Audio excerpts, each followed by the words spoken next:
Sisimula na po sa susunod na linggo ang test run o yung pagpapaandar sa Automated Guideway Transit o ang AGT sa UP Diliman. May pagkakatulad ang AGT sa LRT at MRT pero mas mura raw ito dahil gawa at disenyong Pinoy. Balita natin ni Cara David.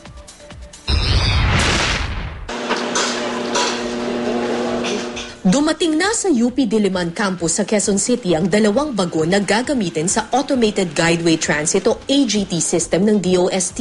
Isa itong mass transit system tulad ng LRT at MRT pero ginawa at dinisenyo ng mga Pilipino.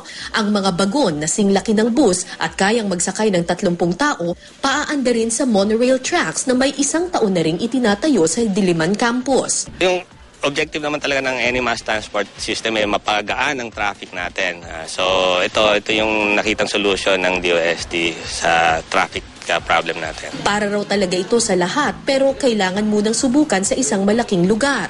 At dahil pumayag ang UP na magtayo ng 500-meter rail sa campus, dito pansamantalang ibabiyahe ang AGT. Pero mabilis na paglilinaw ng DOST, hindi papalitan ng AGT ang mga pamosong ikot at talkie jeep ng UP.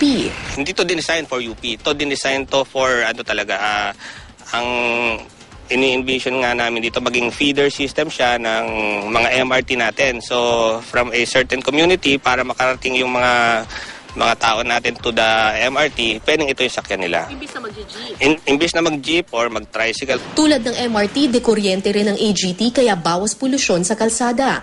Pero mas mura raw ito dahil hindi imported. Kung magtatagumpay ang Automated Guideway Transit na ito, AGT ng DOST at ng UP, ito magiging kauna-unahang mass transport system na gawa ng Pilipino, dinisenyo ng mga Pilipino at ang mga materyales nito locally sourced. Lahat galing dito sa Pilipinas. Halimbawa, itong gulong na ito, gulong yan ng isang truck.